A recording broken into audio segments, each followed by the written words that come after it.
दुख आपको आपका परिवार कभी नहीं देता भाई।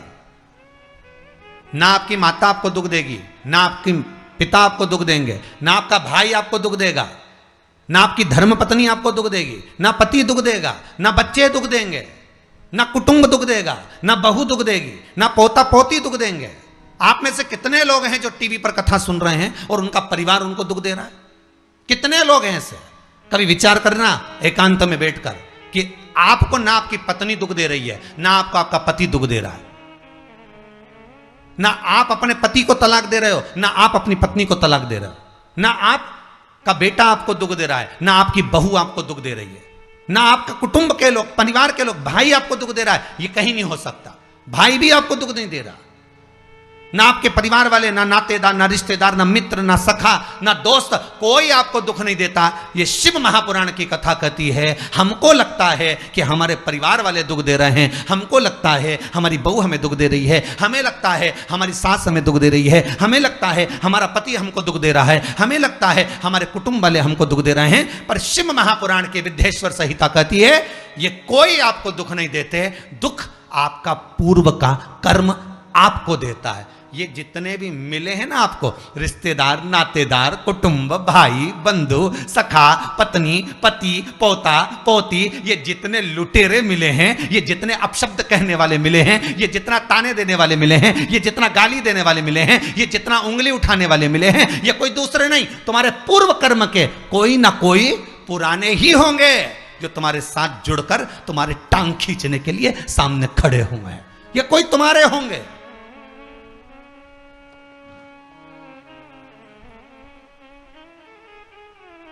तो ये सब दिमाग से निकाल दीजिए आप, आपके ये चित्तवृत्ति बुद्धि से ये बात सब निकाल दो। जितने लोग कथा सुन रहे हैं ना, अपनी बुद्धि से निकाल देना कि मेरी बहू मुझे गाली दे रही है। हाँ, तूने किसी गाय को रोटी नहीं दी और दी भी होगी, दूसरी बार गाय आ गई होगी तो डंडा मार के भगा दिया, वही बहू आई है, वाणी के डंडे कुदा रही है।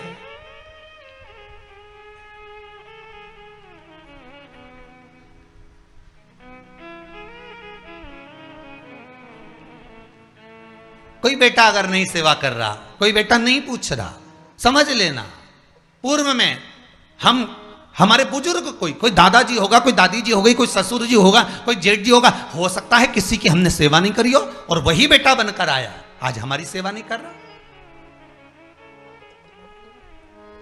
मत बुरे कर्म कर बंदे वरना पछताएगा, भगवान की आंखों से तू बच नहीं पाएगा, तू बच नहीं पाएगा।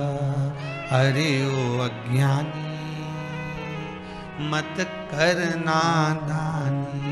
बचना नहीं है, बहुत ये हमें लगता है गुरुजी मेरी बहू बहुत परेशान करे, गुरुजी मेरी सास बहुत परेशान करे, मेरा भाई मेरी प्रॉपर्टी खा गया, मेरा भाई ये लेकर चले गया, मेरे ससुराल वाले ऐसे, मेरे रिश्तेदार ऐसे, मेरे कुटुंबी ऐसे, मेरे कबीले वाले ऐसे, मेरे ये ऐसे। तो हमको लगता है कि ये अपने ऐसे।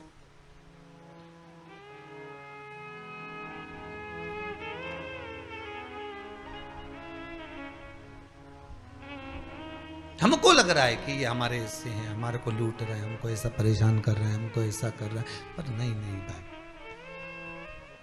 शिव महापुराण की कथा कहती है कोई हमको कष्ट नहीं देता। एक बार पहले भी कथा में कहा, आज फिर कह रहे हैं आपको महाराज, फिर कह रहे हैं, आज फिर कह रहे हैं।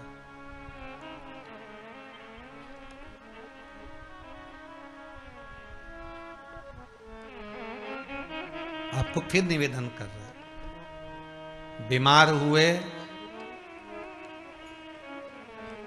देवास में, बीमार हुए भोपाल में, बीमार हुए सीहोर में, बीमार हुए कहीं, डॉक्टर को दिखाने जा रहे हैं इंदौर, डॉक्टर को दिखाने जा रहे हैं भोपाल, डॉक्टर को दिखाने जा रहे हैं देवास, मुंबई, पुणे, जहाँ तहाँ हम डॉक्टर को दिखाने के लिए जा रहे हैं। वहाँ हॉस्पिटल में हमने सुई लगवाई, इंजेक्शन लगवाया, वहीं से कहीं कुछ चीरा फाड़ी कर दी, ऑपरेशन कर दिया।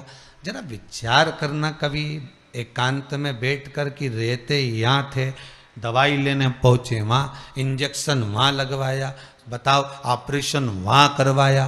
तो इतने सारे हॉस्पिटल, कहीं ना किसी ने कहा सूरत भी जा सकते हो, किसी ने कहा अहमदाबाद चले जाओ, किसी ने कहा वहां चले जाओ, कोई कहे पूना चले जाओ, कोई कहे मुंबई चले जाओ, कोई कहे इंदौर चले जाओ, कोई कहे भोपाल चले जाओ। पर रहने वाला कहाँ का और जाकर ऑपरेशन करवा रहा है कहाँ पर? विचार करिएगा। रहने वाला कहाँ का और इंजेक्शन लगवा रहा है कहाँ जाकर? जरा विचार करिएगा।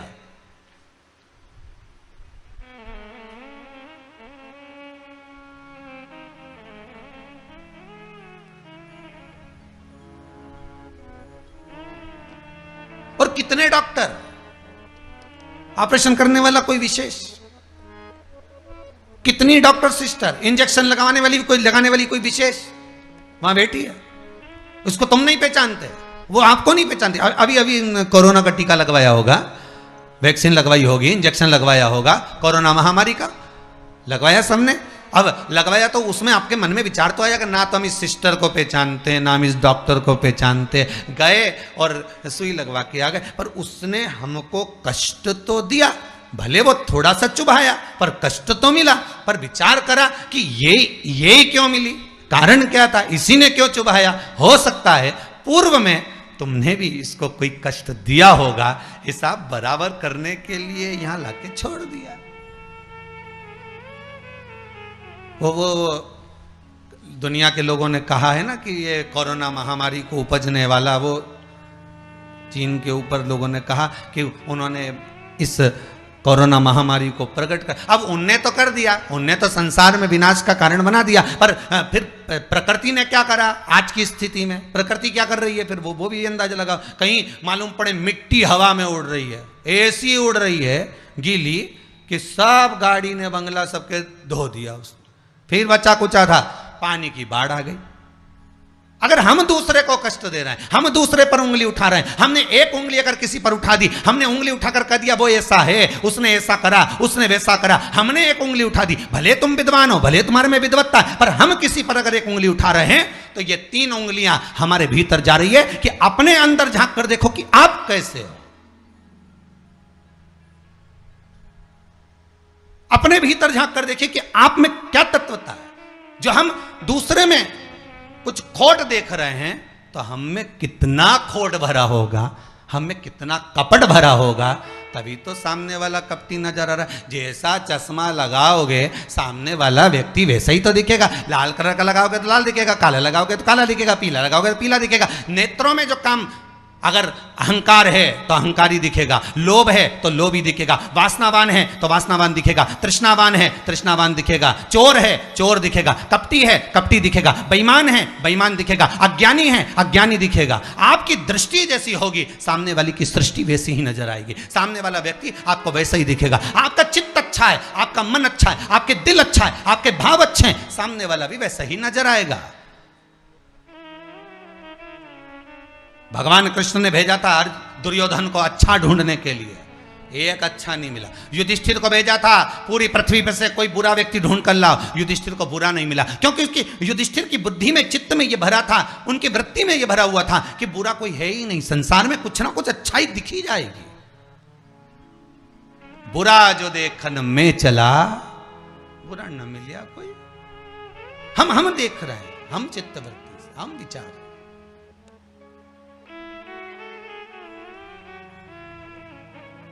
कौन ना बहू बुरी है, फिर निवेदन करूंगा, ना सास बुरी है, ना बेटा बुरा, ना बहू बुरी, ना ही ये पूरा संसार बुरा, सब अच्छे हैं। फिर बुरा क्या? अपना कर्म जो हम कर कर आए हैं, उस कर्म का भोग संसार में आकर भोगना पड़ेगा। एक रोटी भी हमको खाने को मिल रही है तो हमारे पूर्व के किए हुए कर्म के अनुसार मिल रही है। दुख भी अगर हमको मिल रहा है तो हमारे पूर्व के कर्म के अनुसार मिल रहा है। सुख भी मिल रहा है तो हमारे पूर्व के कर्म के अनुसार मिल रहा है। हम जैसा कर्म करें उसके अनुसार हमें फल मिल रहा है।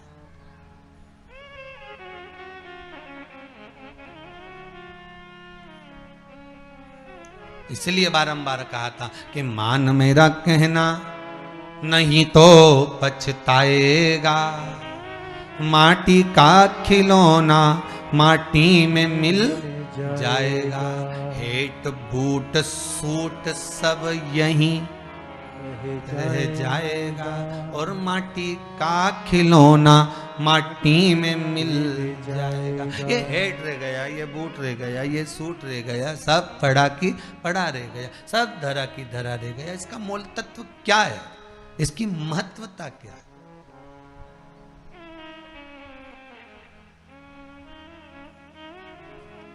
इसकी मूलता कुछ नहीं, इसकी मुख्यता कुछ नहीं, इसकी महत्वता कुछ नहीं।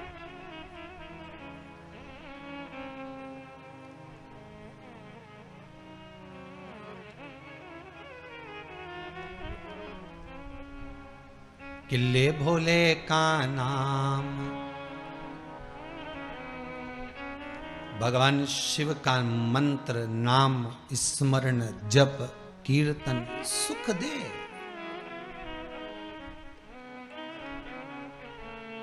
और वो सुख कोई साधारण नहीं हो सकता। वो सुख का आनंद, वो सुख का भाव बढ़ता चले जाता है, आनंद बढ़ता चले जाता है।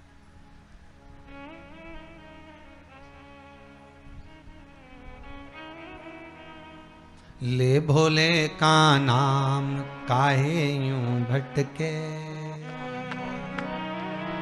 मिलता है आराम काहे यूं भटके। ये शिव का नाम लेकर हम जब शंकर का नाम लेकर जब अग्रण्य हो जाएं, प्रेशर खोलिए महाराज, प्रेशर खोलिए। हम शिव का नाम लेकर जब अग्रण्य बढ़े, आगे बढ़े, शंकर का नाम लेकर जब अग्रण्यता के भाव की ओर बढ़े, तो जीवन का सुख क्यों ना मिलेगा साहब? वो जीवन का आनंद क्यों ना मिलेगा महाराज?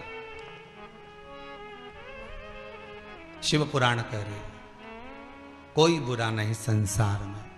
ये जितने नाते रिश्ते कुटुंब कबीले बनते चले जाते हैं, ये हमारे कर्म के अनुसार बनते चले जाते हैं, कर्म के अनुसार। ये कोई दूसरा बनाता नहीं है। जैसा पूर्व में कर कर आए हो, वैसा आपके सामने आपका व्यवहार सामने वाले का प्राप्त होगा, वैसा व्यवहार प्राप्त होगा।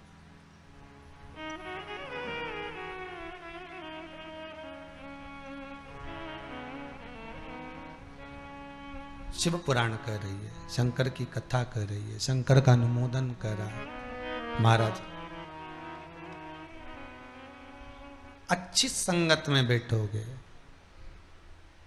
अच्छी संगत में अगर विराजमान होगे तो सुख अपने आप मिलेगा। माता के गर्भ से अगर आपका जन्म हुआ है तो कुछ अच्छा करने के लिए ही हुआ है।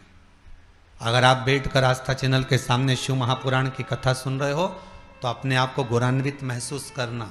थोड़ा न थोड़ा परमात्मा की कृपा, पूर्वजों का आशीर्वाद आपको ऊपर हुआ है, इसलिए आप शंकर की कथा को सुन रहे हो, शिव का भजन कर रहे हो।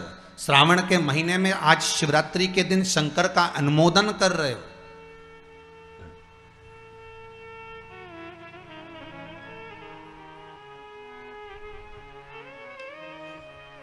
घर में 4 बहुएं होती हैं, 5 बहू होती है, 6 बहू होती है।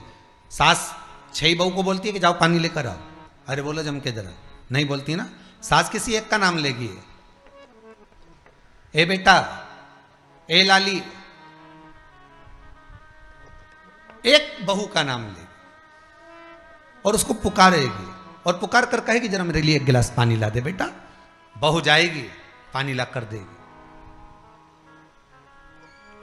अब सास ने वो 3 को क्यों नहीं बुलाया रे? अरे बोलो तो जम क्या, वो 3 से क्या सास की दुश्मनी थी? नहीं, वो भी रोज मिलती, वो भी रोज प्रणाम करती है, वो भी रोज नमन करती है, वो भी रोज ना रोज सास के पास जाकर बैठती हैं। वो भी, सास उनको भी साड़ी देती है और सास उसको भी साड़ी देती है, सास उसको भी रकम देती है, उनको भी। पर एक को बुलाया आवाज लगाकर, ए बेटा, ए लाली, ए बहू, जरा इधर आ। और जिसका नाम लेकर बुलाया वो दौड़ कर आई और लाकर पानी दे दिया। पर सास इसी को क्यों बुलाती है? 4 बहू में से इसी बस बहू को आवाज क्यों लगाती है? बस उतना तुम अंदाजा लगा कर रखो कि सास इसी को ज्यादा क्यों बुलाती है, इसी से बात क्यों ज्यादा करती है। ना तो उसने कुछ दिया, ना इसने कुछ दिया, ना कोई बात। पर कुछ बहू में, 4 बहुओं में, 4 बेटे में कोई एक ऐसा होता है जिससे सास की अच्छी पटती है। उसी तरह भोलेनाथ भी परिवार में उसको देख लेता है जिससे शिव की अच्छी पटती है, उसी को बिठाता है कथा में।